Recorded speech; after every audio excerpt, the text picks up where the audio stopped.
Our daughter was in 5th grade, and when she moved here, she told us, we'd lived in Dayton, she told us we had ruined her life. My grandfather actually owned a coal mine down here at one time. I just kept thinking, as soon as I get to Athens, I'll feel better. You can go down the street and people know your name. You meet somebody and say, oh, do you know so-and-so? Well, a lot of times they do. I kept saying to him, can I plant my perennials yet? And he'd say, well, no, we'll probably move in 5 years. And then it'd get to be like 4 years. I'd say, well, can I plant them yet? Aren't we going to stay? It's kind of like, you know, why do you love your significant other? It's hard to explain sometimes. It's just a picture out of a National Geographic book. It is so just absolutely gorgeous. God, I hate to use the word magic, but, you know. It didn't take very long being here to know that this was a blessed place and a place that I felt at home and where I felt like I could make a difference.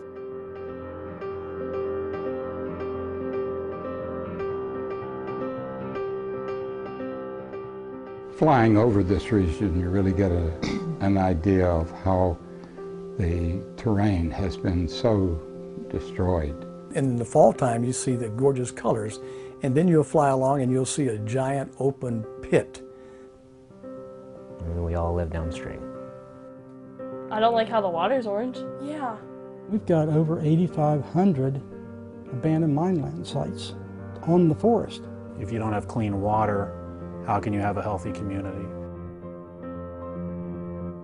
I still think about the passenger pigeon and the Carolina parakeet and the wood bison that were once here. And more likely to have cancer if you're from Appalachia, more likely to get diabetes. I see kids going to school that have not had breakfast. People stealing from their grandparents. I just had a hard time understanding that at the time and place in America.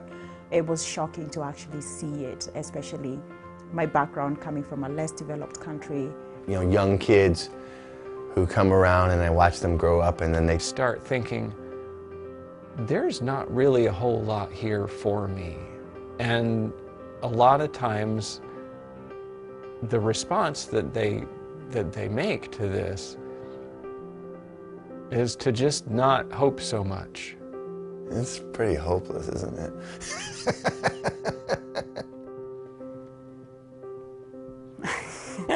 Well, I think Rural Action already plays a really important role in that.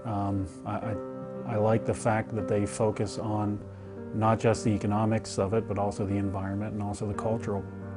And they're the only group out there that's really taking the big picture look at things. You know, you can't give up. Life is what everybody has, so everybody has one life. So it's really important to look around you and see how you can help out your neighbor's life. And I think that we've really made improvements, and it is thanks to Rural Action and the things that they've been doing.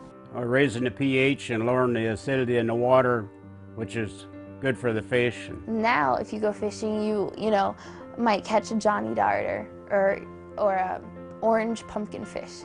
Market access for small farmers. And I see a civic pride returning. Murals and libraries and skateboard parks. And then at the end of the class period, the teacher was, you know, asking them to thank me for being there. And she said, you know, how many of you think that being an environmental educator is a cool profession? And hands just like skyrocketed up. If everybody looked at their lives, there would be something that Rural Action that was doing that touched their lives. People can go with an idea and find people who say, wow, that's a great idea. Do you know about this grant program, or do you know about these resources? Let's get you guys together and see what we can do. The legacy of this region can be written new. The people here know how to make things better and survive in tough times. I think it's a great place to raise kids. You don't have to move to the city to be successful or smart. You can do all those things right here. EPA rated Mundy Creek as an unrecoverable stream. Just a couple years ago, EPA did a new rating on Mundy Creek, and they said it will attain warm water fisheries status within a 5-year period probably. And that's the highest status you can get in this state. Now if we can make it happen with Mundy Creek, we can make it happen just about anywhere. You know, we can say, well, the government should do this or somebody else should do it, but the fact of the matter is that we are the ones that live here.